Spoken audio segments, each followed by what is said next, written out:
आज है 21 अप्रैल 2026 दिन मंगलवार। Welcome back to clean news UP. चलिए देखते हैं उत्तर प्रदेश की 25 फटाफट बड़ी खबरों को।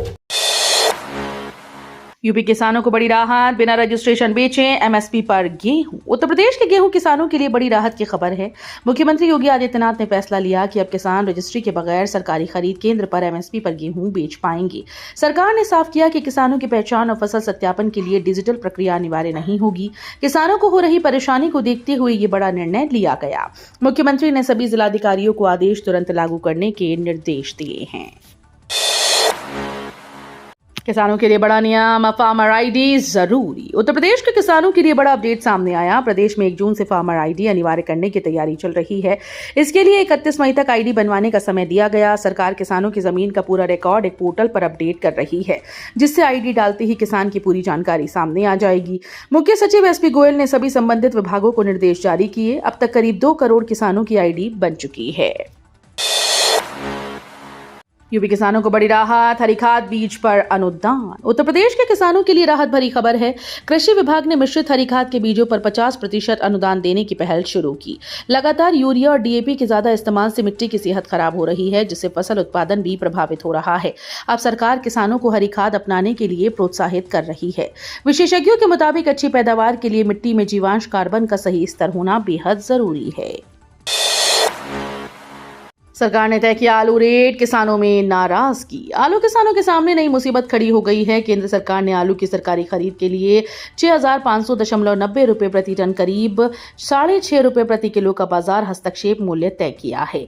सरकार का दावा है कि 20 लाख टन खरीद से किसानों को राहत मिलेगी, लेकिन किसानों का कहना है कि ये कीमत उनकी लागत से भी आधी है। नाराज किसानों ने कृषि मंत्री को पत्र लिखकर इस फैसले पर पुनर्विचार करने की मांग का ऐलान किया। यूपी में हवलदार प्रशिक्षक भर्ती, 209 पदों पर आवेदन शुरू। उत्तर प्रदेश के युवाओं के लिए सरकारी नौकरी की बड़ी खबर है। उत्तर प्रदेश अधीनस्थ सेवा चयन आयोग ने हवलदार प्रशिक्षक के पदों पर भर्ती का नोटिफिकेशन जारी कर दिया। इस भर्ती अभियान के तहत कुल 209 पद भरे जाएंगे। आवेदन प्रक्रिया 19 जून 2026 से शुरू होगी और 9 जुलाई 2026 तक चलेगी। यूपी पुलिस में नौकरी का सपना देखने वाले उम्मीदवार समय रहते आवेदन कर सकते हैं। किसानों के लिए खुशखबरी, नई संकर मक्का किस्में तैयार। आचार्य नरेंद्र देव कृषि और प्रौद्योगिकी विश्वविद्यालय के कुमारगंज परिसर में जलवायु अनुकूल मक्का पर बड़ा शोध चल रहा है। टेक्नोलॉजी पार्क में 5 अलग-अलग प्रजातियों की मक्का फसल लगाई गई, जिसमें नई संकर किस्मों के विकास पर खासा जोर है। वैज्ञानिक कलिंगा राज और RCMH नामक बीज तैयार कर रही हैं। इन किस्मों को अनियमित बारिश, तापमान बदलाव और सूखे जैसी चुनौतियों से लड़ने योग्य बनाया जा रहा है। योगी सरकार का बड़ा फैसला, महिला आरक्षण पर विशेष सत्र। महिला आरक्षण बिल को लेकर यूपी की राजनीति गर्मा गई है। योगी सरकार ने 30 अप्रैल को विधानमंडल का विशेष सत्र बुलाने का फैसला लिया, जिसे कैबिनेट बाय सर्कुलेशन से मंजूरी मिली। दूसरी ओर महिला आयोग की उपाध्यक्ष अपर्णा यादव द्वारा लखनऊ में सपा और कांग्रेस का झंडा जलाने पर सियासी तूफान खड़ा हो गया। समाजवादी पार्टी नेताओं ने हजरतगंज थाने में तहरीर देकर केस दर्ज करने की मांग की। यूपी में बड़ा प्रशासनिक फेरबदल, 40 IAS अफसरों के तबादले। योगी सरकार ने यूपी में बड़ा प्रशासनिक फेरबदल करते हुए 40 IAS अफसरों का ट्रांसफर कर दिया। इनमें 12 महिला अधिकारी भी शामिल हैं, जबकि 15 जिलों के डीएम बदले गए। परिवहन मंत्री दयाशंकर सिंह से अनबन के बाद किंजल सिंह को हटाकर माध्यमिक शिक्षा विभाग का सचिव बनाया गया। आशुतोष निरंजन नए परिवहन आयुक्त बने हैं। वहीं यूपी पावर कॉर्पोरेशन के MD पंकज कुमार को भी हटाया गया। योगी सरकार की योजनाओं से महिलाओं को मिली नई ताकत। योगी सरकार की योजनाओं से उत्तर प्रदेश की महिलाओं को बड़ा लाभ मिल रहा है। पिछले 9 वर्षों से कन्या, सुमंगला, लखपति दीदी और BC सखी जैसी योजनाओं से करोड़ों महिलाएं लाभान्वित हुई। BC सखी योजना के तहत अब तक 42,000 करोड़ रुपए से ज्यादा का लेन देन किया जा चुका है। सरकार ने 1 करोड़ से ज्यादा महिलाओं को स्वयं सहायता समूहों से जोड़ा, जिससे उनकी आर्थिक स्थिति मजबूत हुई और आत्मनिर्भरता बढ़ी है। योगी सरकार का बड़ा फैसला, मजदूरों के लिए सस्ते मकान। उत्तर प्रदेश सरकार ने श्रमिकों के लिए बड़ा फैसला लिया। रोजगार की तलाश में शहरों में आने वाले मजदूरों को अब किफायती किराए पर घर उपलब्ध कराए जाएंगे। राज्य सरकार औद्योगिक विकास विभाग के तहत किफायती किराया आवास नीति लागू करने जा रही है। सूत्रों के मुताबिक इन घरों का मासिक किराया 1,000 से 1,500 रुपए के बीच रखा जा सकता है। इससे श्रमिकों को कार्यस्थल के पास सुरक्षित आवास मिलेगा और महंगे किराए की समस्या से राहत मिलेगी। काशी में बड़ा तोहफा, मंदिर घाट पर लगेंगे डिजिटल लॉकर। काशी विश्वनाथ मंदिर आने वाले श्रद्धालुओं के लिए बड़ी खुशखबरी है। योगी सरकार मंदिर और गंगा घाटों के आसपास डिजिटल लगेज लॉकर लगाने जा रही है। अब श्रद्धालु मोबाइल बैग, कपड़े से लेकर सूटकेस तक सुरक्षित रख सकेंगे। इन लॉकर्स में डिजिटल पेमेंट की सुविधा होगी। काशी विश्वनाथ मंदिर परिसर और दशाश्वमेध घाट के पास ये सुविधा जल्द शुरू की जाएगी। इससे श्रद्धालु बेफिक्र होकर गंगा स्नान, मंदिर दर्शन और घाटों की सैर कर सकेंगे। योगी सरकार का बड़ा फैसला, अब मिलेंगे 20,000 रुपए। उत्तर प्रदेश सरकार ने रोडवेज कर्मियों के लिए बड़ा फैसला लिया। अब कर्मचारियों की मृत्यु होने पर उनके आश्रितों को अंतिम संस्कार सहायता के तौर पर 5,000 रुपए की जगह 20,000 रुपए दिए जाएंगे। परिवहन राज्य मंत्री दयाशंकर सिंह ने ये घोषणा की। ये सुविधा नियमित, संविदा और आउटसोर्स सभी कर्मियों पर लागू होगी। सरकार के इस फैसले से रोडवेज कर्मचारियों और उनके परिवारों को मुश्किल समय में बड़ी राहत मिलने की उम्मीद है। स्मार्ट प्रीपेड मीटर की गड़बड़ियों पर बड़ा एक्शन। योगी सरकार ने कंपनीज के भुगतान पर लगाई रोक। स्मार्ट प्रीपेड मीटर की लगातार शिकायतों और गुणवत्ता की जांच के लिए समिति का गठन करने के बाद योगी सरकार ने बड़ा एक्शन लिया। स्मार्ट मीटर लगाने वाली कंपनीज के भुगतान पर तत्काल प्रभाव से रोक लगा दी गई। ऊर्जा मंत्री ए.के. शर्मा ने रविवार को स्मार्ट मीटर के कामों की समीक्षा बैठक में कहा कि मीटर लगाने वाली कंपनीज ने अपना काम ईमानदारी और निष्ठा से नहीं किया। इसका खामियाजा जनता भुगत रही है। अखिलेश पर बीजेपी चीफ का हमला, यूपी जीत का दावा। भारतीय जनता पार्टी के राष्ट्रीय अध्यक्ष नितिन नवीन ने समाजवादी पार्टी प्रमुख अखिलेश यादव पर बड़ा हमला बोला। उन्होंने कहा कि अब सपा का पीडीएफ फॉर्मूला चलने वाला नहीं और यूपी में बीजेपी जीत की हैट्रिक लगाएगी। एबीपी न्यूज को दिए गए इंटरव्यू में नितिन नवीन ने दावा किया कि लोकसभा चुनाव में जो कमियां रह गईं उन्हीं को सुधार लिया गया है। उन्होंने कहा कि उत्तर प्रदेश विकास की राह पर आगे बढ़ रहा है और बीजेपी के साथ जनता खड़ी है। लू के खतरे से मथुरा स्कूल टाइमिंग में बड़ा बदलाव। उत्तर प्रदेश के मथुरा जिले में बढ़ती गर्मी और लू को देखते हुए कक्षा 1 से 8वीं तक के सभी स्कूल का समय बदल दिया गया। अब स्कूल सुबह 7:30 बजे से दोपहर 12:30 तक चलेंगे। पहले स्कूल सुबह 8 से दोपहर 2 बजे तक संचालित हो रहे थे। जिला प्रशासन ने तेज धूप और बीमारियों के खतरे को देखते हुए ये फैसला लिया। मौसम विभाग ने भी आने वाले इस समय दिनों में भीषण गर्मी की चेतावनी जारी की। आजमगढ़ में शादी के लिए आवेदन करने पर मिलेगा कमर्शियल गैस सिलेंडर, जांच के बाद होगी आपूर्ति। शादी विवाह के आवेदनों की आपूर्ति विभाग जांच करेगा। इसके बाद नामित एजेंसी से कमर्शियल गैस सिलेंडर की आपूर्ति की जाएगी। प्रत्येक तहसील में 5 से 10 कमर्शियल गैस सिलेंडर के लिए आवेदन आ रहे हैं। आपूर्ति विभाग में प्रतिदिन शादी विवाह को लेकर 40 से 50 आवेदन आ रहे हैं। उपभोक्ता द्वारा कमर्शियल गैस सिलेंडर वापस करने पर एजेंसी अस्थायी कनेक्शन का सिक्योरिटी मनी वापस करेगी। शादी विवाह का आयोजन शुरू होने से अभिभावकों की दुश्वारियां कम होने का नाम नहीं ले रही। देसी शराब की दुकानों पर अब ग्राहकों को मिलेगी वैरायटी। नई आबकारी नीति से सिंडिकेट होगी खत्म।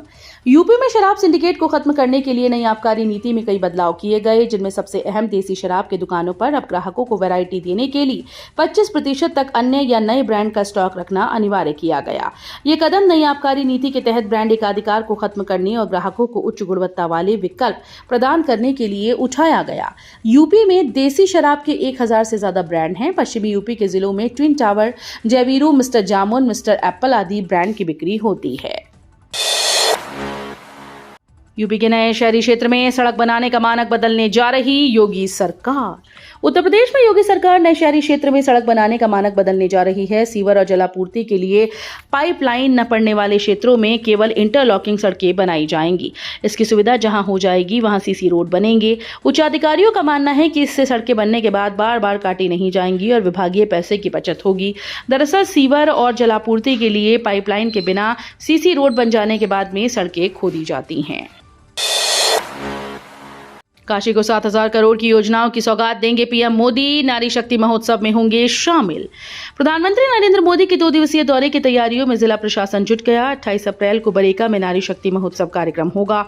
इसके बाद वे काशी की प्रबुद्ध महिलाओं से बातचीत करेंगे। इसके पश्चात वे काशी वासियों को 7,000 करोड़ की योजनाओं की सौगात देंगी। रात्रि विश्राम के बाद अगले दिन 29 अप्रैल को प्रधानमंत्री यहां से हरदोई के मल्लावा जाएंगे, जहां से गंगा एक्सप्रेसवे का लोकार्पण करेंगे। बाबतपुर से लेकर बरेका तक की सड़कों को पैचलेस करने का काम जिला प्रशासन ने पीडब्ल्यूडी को सौंपा है। बंगाल चुनाव का प्रचार थमने के बाद प्रधानमंत्री का आगमन प्रस्तावित है। एक फरियादी से मिले योगी, बोले जनसेवा सरकार का कर्तव्य, इसी पथ पर चल रहे हम। मुख्यमंत्री योगी आदित्यनाथ ने सोमवार को जनता दर्शन में प्रदेश भर से आए फरियादियों से मुलाकात की, उनकी शिकायतें सुनी और संबंधित अधिकारियों को समय सीमा के अंदर निस्तारण कराने का निर्देश दिया। मुख्यमंत्री ने कहा कि जनसेवा सरकार का कर्तव्य है और सरकार अपने कर्तव्य पथ पर चलकर प्रदेश के 25 करोड़ जनता की सेवा कर रही है। हर उचित समस्याओं के समाधान के लिए सरकार संकल्पित है। धीरेन्द्र शास्त्री के बयान पर भड़के मौलाना रजवी, कहा ज्ञानवापी मस्जिद है और कयामत तक रहेगी। बागेश्वर धाम के कथावाचक धीरेन्द्र शास्त्री के बयान पर ऑल इंडिया मुस्लिम जमात के राष्ट्रीय अध्यक्ष मौलाना शहाबुद्दीन रजवी बरेलवी ने कड़ी प्रतिक्रिया व्यक्त की। मौलाना रजवी ने कहा कि ज्ञानवापी मस्जिद है और इसे कलंक कहना सरासर गलत। उन्होंने स्पष्ट किया कि मस्जिद के नाम पर कोई समझौता नहीं किया जा सकता और कयामत तक उस पर भगवा झंडा नहीं लहराया जा सकता। मौलाना ने कहा कि धीरेन्द्र शास्त्री को बहुसंख्यक समुदाय के लोगों को ना उकसाएं और ना ही भड़काएं। उन्होंने कहा कि ज्ञानवापी का मामला अदालत में विचाराधीन है, जहां हिंदू और मुस्लिम पक्ष अपनी दलीलें पेश कर रही हैं। अदालत का जो भी फैसला होगा वो सभी पक्षों को मान्य होगा। नोएडा प्रदर्शन के बाद यूपी सरकार का नया आदेश, 1 अप्रैल से पहले कराए गए ओवरटाइम का भी करना होगा दुगना भुगतान। ग्रेटर नोएडा में श्रम विभाग ने उद्योगों को 1 अप्रैल से पहले कराए गए ओवरटाइम का दुगना भुगतान करने का नोटिस जारी कर दिया। इससे उद्यमियों में भारी रोष है, क्योंकि ये नए वेतनमान और 1 अप्रैल से लागू डबल ओवरटाइम के अतिरिक्त है। श्रम विभाग का कहना है कि ये नियम पहले से मौजूद है और अब उसका सख्ती से पालन कराया जा रहा है। दुगना ओवरटाइम का भुगतान करने पर पंजीकरण निरस्त करने की चेतावनी दी गई। श्रमिक उपद्रव के बीच प्रदेश सरकार ने नए वेतनमान और ओवरटाइम का दुगना 1 अप्रैल से लागू कर दिया।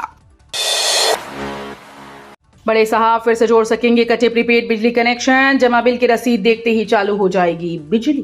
प्रीपेड मीटर के माइनस बैलेंस पर कटने वाली बिजली अब जिस झटके से कटेगी, उसी तरह की फुर्ती से बिल जमा होने पर चालू भी हो जाएगी। ये सुविधा उपभोक्ताओं को मिलने जा रही है। इस संबंध में ऊर्जा मंत्री ए.के. शर्मा ने शीर्ष स्तर पर निर्देश दिए कि इंटेली स्मार्ट कंपनी जो प्रीपेड मीटर से कटे कनेक्शन को जोड़ने का काम करती है, उसी तरह का अधिकार कलेक्शन इकाई के अधिशासी अभियंता को दिया जाए। राजधानी के मुख्य अभियंताओं ने बताया कि एक जोन में कलेक्शन के अधिशासी अभियंता को इंटेली स्मार्ट कंपनी की तरफ से ऑनलाइन कटी बिजली को ऑनलाइन ही जोड़ने का अधिकार मिलने जा रहा है। शंकराचार्य स्वामी निश्चलानंद बोले, जो देश को बांटने का प्रयास कर रहे वे खुद विभाजित हो जाएंगे। पूर्वम न्याय गोवर्धन पीठाधीश्वर शंकराचार्य स्वामी निश्चलानंद सरस्वती ने कहा कि भारत को विभाजित करने का कोई भी कुत्सित प्रयास कभी सफल नहीं हो पाएगा। उन्होंने कहा कि भारत मूल रूप से हिंदू राष्ट्र है और एक दिन इसे हिंदू राष्ट्र घोषित किया जाएगा। जो लोग देश को बांटने का प्रयास कर रहे हैं वे स्वयं ही विभाजित हो जाएंगे।